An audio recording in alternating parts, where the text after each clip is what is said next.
Hey everyone, and welcome to our Just Love chat space. My name is Paula, and I'm here with Judy. Hi, Judy. Hi, Paula. Hi, everyone. Today we wanted to pick up where we left off with our last chat space when Judy added a point to be aware that a lot of trumped up information and disinformation in the way of fake news is being put out at the moment, predominantly to distract us. You went on to say, Judy, you named some of the things that were distracting us from deeper awareness. So, in other words, you were saying be mindful where you place your attention right now. Oh, yes, there's just so much going on down here right now to distract us away from the real issues that are blocking our progress up to the next level of consciousness. But at the same time, these distractions are necessary tests in themselves. So it's important that we understand that. Do we allow ourselves to be sucked in by all the drama, conspiracy theories and wild stories that are being put out, or do we see them for what they truly are, distractions? Okay, well, for example, what is Donald Trump and what is QAnon all about? This is a whole consciousness in itself, and it seems to be a consciousness based on division, competition, conflict, separation, and fear.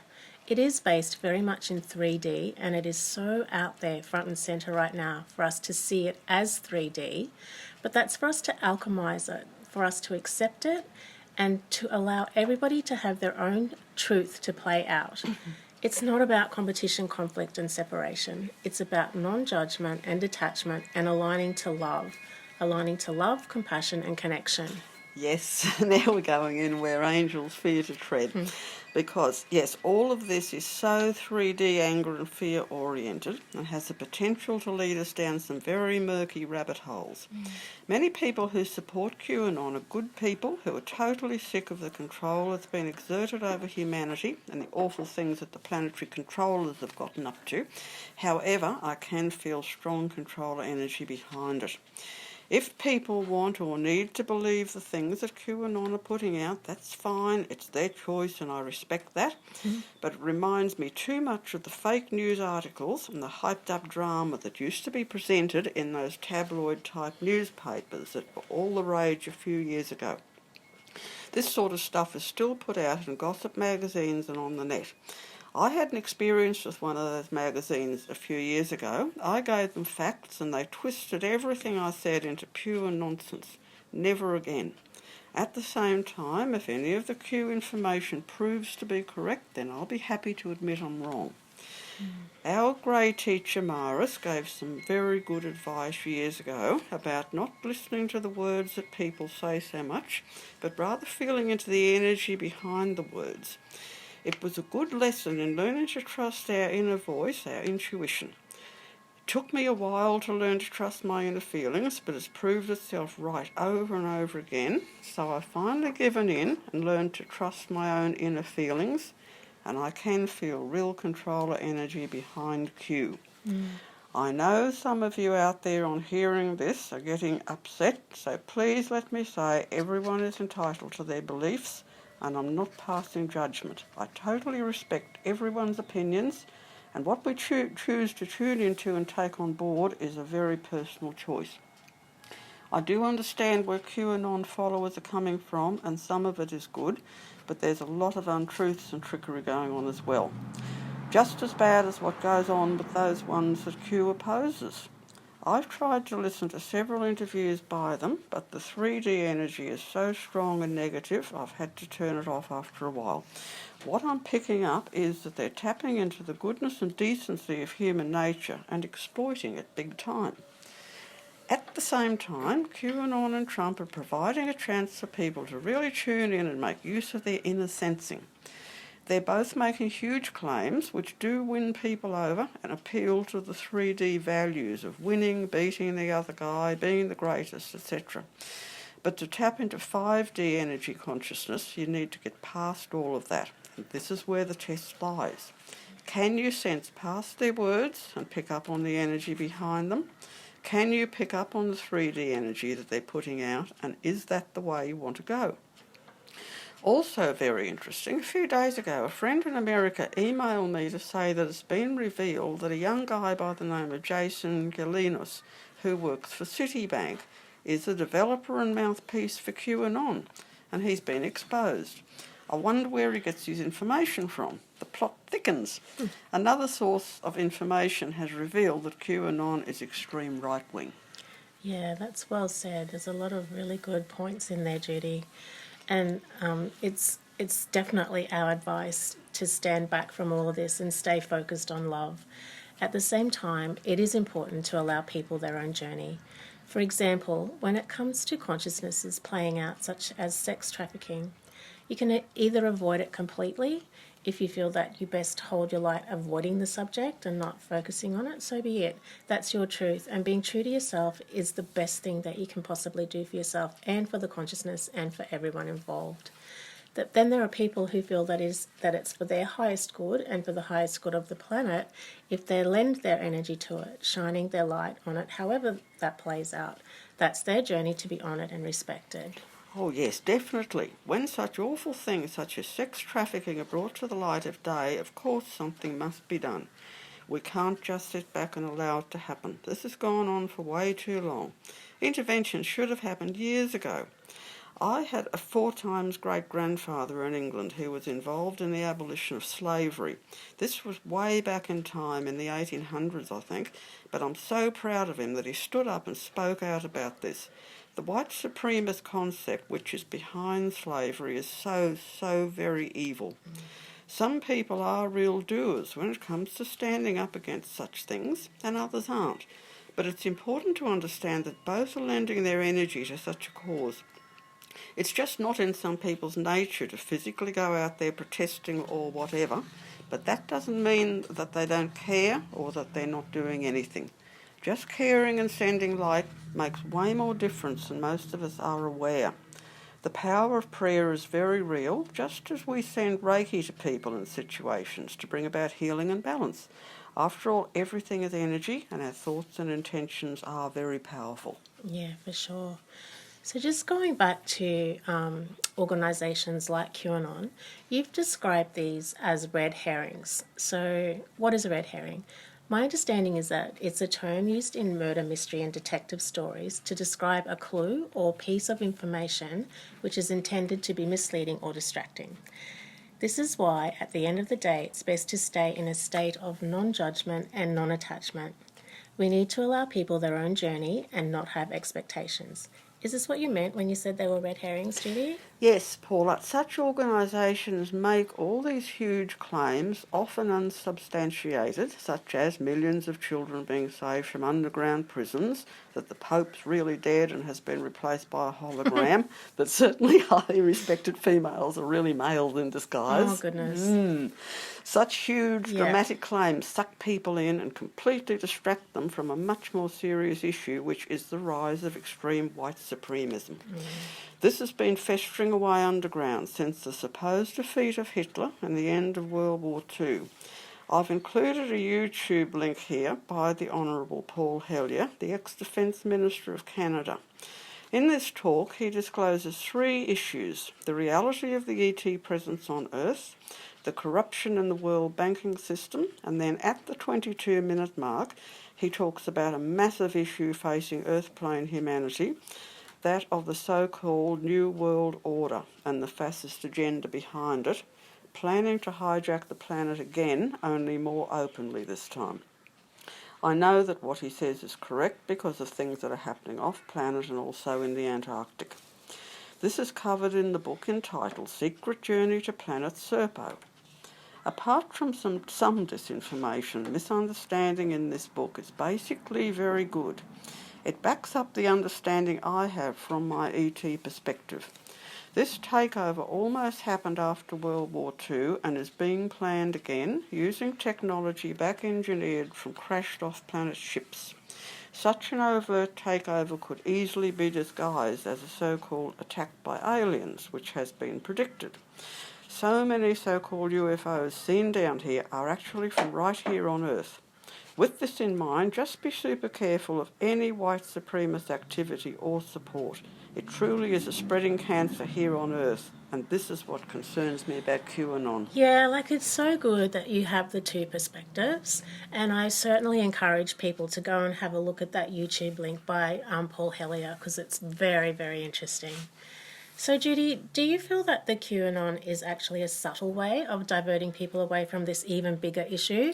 Yes, Paula, this is what worries me. Don't get me wrong. The people following Q are good, decent people who really care and who have the right intentions. And everyone's entitled to believe and stand up for what they feel is right. I totally respect them, and they're highlighting issues like sex trafficking and other awful things going on. Yeah. But these things are only part of a much bigger issue of this extremist right-wing plan. What people need to understand is that Earth is a very polarised planet, and this is expressed very much through religion, science and politics. Religion and science are poles apart down here, whereas in higher planetary cultures they work in total oneness. In politics on Earth, the problem lies in either extreme right or left-wing factions, neither of which are good for humanity. Both are dangerous and ultimately disempowering. Moderation and balance are vital here, especially with such a vital election coming up soon in the US. Wow, we are going where angels fear to tread. All right. So, well, just to talk a little bit more about the idea of all of this anger and fear-inducing information being a red herring to deflect away from even bigger issues, when I heard about the sex trafficking story and about all the children that were saved from underground tunnels around the world, including Australia, I was saddened and upset and also felt so much compassion for the people who rescued them as well as for the children. The whole scenario didn't surprise me though because we've been hearing about an apparent sex trafficking disclosure for a while in which certain politicians and celebrities are involved. But this subject is just so huge and confronting in so many ways. And people will respond, as always, in their own way. And again, no judgment. There is no right and no wrong way, which Judy has been emphasising today very, very powerfully. Some too will dismiss it because they just can't get their head around something that is so very awful. And the other thing is there's just so much fake news, as Judy's been saying, and disinformation being put out. So really, is this just more fake news to cause maximum fear and anger? Who knows? Many people have responded in anger, but the bottom line is all this does is perpetuate the consciousness that has created the situation. We do need to be mindful of that. Oh my goodness, yes. As I said before, I can sense massive exploitation of human emotion going on with this, as well as a massive political agenda behind it. Yeah, of course. If it is happening, feeling upset and angry about it is a normal human reaction, but the problem is we don't really know how much truth is in these claims. This is where the red herring comes in, and where Judy is trying to take us deeper. So, what do? The answer is feel into what is being claimed. If you choose to believe it, whatever it is, that's fine, but just remember to be careful of how you respond. More anger and fear is not needed on Earth right now. What is needed is to try to feel beyond the story. There are no concrete facts behind it. Of course we feel shocked that such monstrous things can potentially exist. But is it really happening to the extent that is being claimed?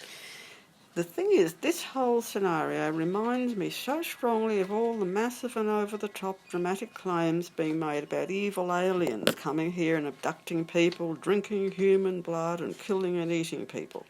These claims that are put out about the Greys by so-called researchers and investigators and claimed as being factual is absolute rubbish. Yeah.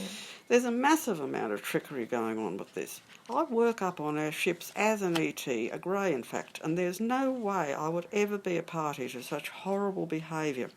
The Greys who do eat solid food are strict vegetarians, for heaven's sake. The thought of it makes me feel sick. It's sensationalising such. In The Secret Journey to Planet Serpo book, the American military people who visited the Zeta planet looked upon the Zetas as being strange because of this, the fact that they would not kill an animal or eat meat. The military people couldn't get their heads around this back in the late 1940s, early 1950s. Yeah. It seems to me that the controllers down here would use any means and any lies at their disposal to get people angry and or fearful, because this is a perfect way to keep humanity's energy at a low ebb and therefore under control. Yeah, that's right. And this applies not to just the stories being put out by QAnon, but any story you're sourcing from alternate means. It's a good thing and it's a brave move to source information elsewhere and not just stay getting all of your information from the mainstream media, as that means that you're just being a sheeple. But as Judy says, you must try to feel into the energy behind it, because there are a lot of unsubstantiated and dramatic claims being made through such channels. If you were just to hear the words or listen to a story without knowing the source, you'd be more inclined to check into your own resonance without bias or judgment and find your own truth. However, just because someone is a guest on a channel hosted by someone that you follow, admire and respect, doesn't necessarily mean that what the guest is saying is going to resonate with you. But because you're looking through a bias of admiration and respect for the host, you tend to just take the guest's words on board without question. And I know, because I actually do this. I do this, and I've had to really have a look at what is being said and feel behind it, like you've been saying it, because you don't even know you're doing it. It's just exactly. You just have done it and been it's just a programmed to do it. Yep. And and I've picked up myself doing that, lately, which is great to rely on yourself, your own intuition. So, and it also applies the other way around, because if something is being said by someone on a channel hosted by someone that you don't really like that much or respect, you're going to, probably automatically dismiss what the guest speaker is saying. You find it hard to connect with their words because they're aligning with a show and host that you don't particularly like. Just be mindful of judgment in such cases and be careful of the knee-jerk reaction. We tend to do this and we need to be aware of it. I think the lesson here is, even if you don't agree with all of these claims, you can still hold a consciousness of love and compassion. This is precisely what this planetary shift is all about, holding others in love, respect and compassion, as opposed to being in competition and conflict with them. This too is what shifting from the 3D to the 5D entails. Earth is a school, so tests are being thrown at us constantly. And they never end. Oh, wow. They really are. Absolutely. And because many Earth humans are limited in their conscious awareness and not able to see past 3D, they're deeply influenced by outer appearance, outer actions, outer words. Very few seem able to pick up on deeper energies, which is really going on in the energy field around what is really going on in the energy field around that person. Yeah. This even applies with some who claim to be psychic. Many psychics can't see past 4D and still get taken in by the appearance of a being, believing that as long as they look beautiful by Earth human standards, then they're automatically good and angelic. But even the Bible warns against this, that a negative entity can disguise itself as a being of light. The big test here is learning to see past this outer shell. The shallow outer appearance factor is a real problem on Earth, and words too. Just remember, all the verbal promises that our politicians sprout before elections disappear into thin air once they get in. That's right. We're going through the same thing here in Queensland at the moment. We have a state election at the end of October. And this is the reason why we need to be vigilant. This so-called New World Order is very 3D oriented, based in racial and religious prejudice. The whole terrorism scenario has been building up to it, as well as the cosmic racism that thrives in the field of UFO research and investigation. It's all about humans of Earth considering themselves to be the greatest sentient beings in the universe, but the problem is it's only selected ones who count, and that is the so-called Aryan ideal that Hitler promoted.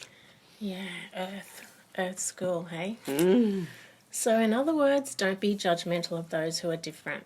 Focus on the things that you do have in common with others rather than the differences, because if you take the time to look properly, you will find that you really do have more things in common than not. All human beings want is to be loved. We all want to feel acknowledged and respected.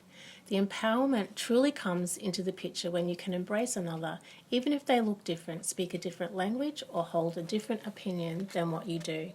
At the end of the day, it doesn't really matter. What really matters is that you can shine your light for that person. You can be there for that person because we are meant to be here for each other, regardless. Exactly. We're all human. Well, more or less. Human by day. If Earth humans could only stop fighting with each other and start working together, so much more could be achieved. Real empowerment is in working together in oneness. This is why the planetary controllers keep you all at war with each other. It's the old divide and conquer routine that's been around since biblical times, purely designed to keep humanity weak and fragmented. Yeah, that doesn't sound great, but we have to remember that everything is perfect. So everything is playing out perfectly. So just going back to how we've been saying that, this can be really difficult, and it's a difficult concept to take on, especially when you're in any kind of pain, either physically, mentally, or emotionally. So let's expand on this so that we can assist with whatever is being experienced right now. So it's all well and good to say simple as that. You can convert fear into love, anger to peace, and so on. But at the same time, if you just stay in your body, stay in the moment and breathe through it, accept it, allow it, feel it and breathe, move into quiet, softness and settle in and trust. Trust what is happening in the most uncomfortable moments. We've said this before, but this is no longer about reading and learning. This is about being. So this is the alchemizing and transmuting process, the way to love, joy, peace and ease. That's why we constantly repeat it. We never ever said it was easy, and we absolutely acknowledge this. Yes, again we need to go back to the life of Christ. Jesus' life and the suffering he went through was meant to be a blueprint of earth human life and evolution. And Jesus did talk about evolution and reincarnation. It was taken out hundreds of years after the crucifixion. Life on a level 1 planet like Earth is not easy. Mara sent a teaching through on this some years ago, which I'll read part of. It went like this. The eternal soul which dwells within the clay of flesh is like a precious gem encased within a rock. The harshness of the surrounding environment will eventually wear away and destroy the rough, coarse outer layer of stone or clay. But this is of no concern, for it has no particular value. The precious gem will only become brighter and more polished, purified and cleansed by the abrasive action of the elements. The soul is like a diamond, the most precious of all the gemstones, and also the most indestructible. The harder it is rubbed and polished, the more shining and perfect it becomes. The harshness and difficulties faced in living out lives on the physical plane are what is required by the soul to bring it to its full potential and to polish and purify it to diamond-like perfection. Your lives upon the physical plane are exactly the same. If every life was full of ease and happiness, only doing those things that you enjoy doing, only coming into contact with loving, compatible friends and family, and never having to face up to any difficulties, then you would never progress. You would sit back with your feet up, never being tried, nor strengthened, nor improved in any way. Unfortunately, it is a fact of life that mortals learn their greatest lessons from pain and sadness, from trials and tribulations. Each life you live, particularly the more difficult ones, refines and purifies you spiritually. Just as a gemstone, uncut and in its rough natural state, must be abraded and polished before it can reach a state of brilliant, shining perfection. Think of it this way. If that gem was not subjected to seemingly harsh, rough treatment, its true beauty and potential would never shine forth. That's really beautiful, and I just wanted to highlight here where Mara says that it is a fact of life that mortals learn their greatest lessons from pain and sadness, from trials and tribulations. But then he goes on to say the more difficult lives refine and purify you spiritually. So if you are experiencing any kind of challenges, either physically or emotionally, I hope that that helps. Trust Maris to come up with something appropriate. And having said that, trust is the key. Trust yourself to enable yourself to choose the higher timeline. So what is a higher timeline? It's another possible outcome. There are possible outcomes aligning with fear and possible outcomes aligning with love.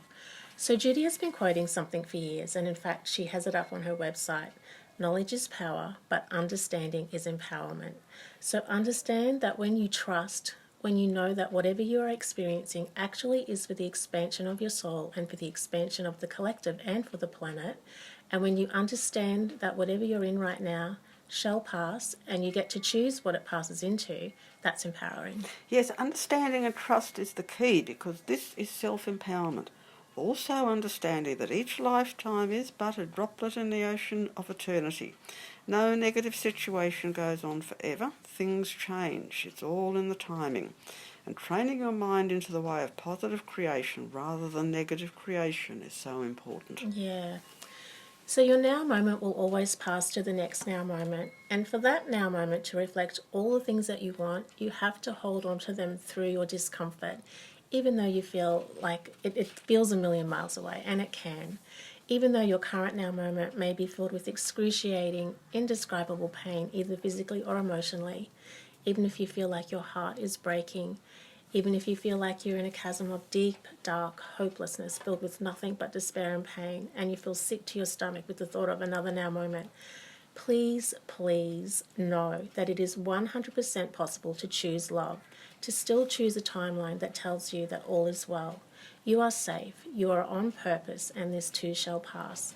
Even if you are 85 years old and you feel like you're still waiting for your life to take off, to begin in some meaningful way, even if you've lost your job, lost the love of your life, lost your income, or are dealing with health issues, you have the power to turn it around. You do. You are here for a reason and you have a purpose. Yes, so many people, when they get past middle age and feel that life has passed them by, go down into a state of depression.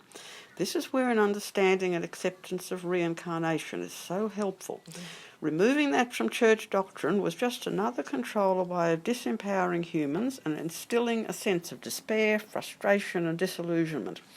I'd like to present another quote here, this time from Henry Ford, the great American industrialist and philanthropist, who wrote, "I adopted the theory of reincarnation when I was 26. Religion offered nothing to the point. Even work could not give me complete satisfaction. Work is futile if we cannot utilise the experience we collect in one life in the next. When I discovered reincarnation, time was no longer limited. I was no longer a slave to the hands of the clock. I would like to communicate to others the calmness that the long view of life gives to us." Wow, that's beautiful. Very wise words. It puts a whole new light on the way we live our life down here. It really does.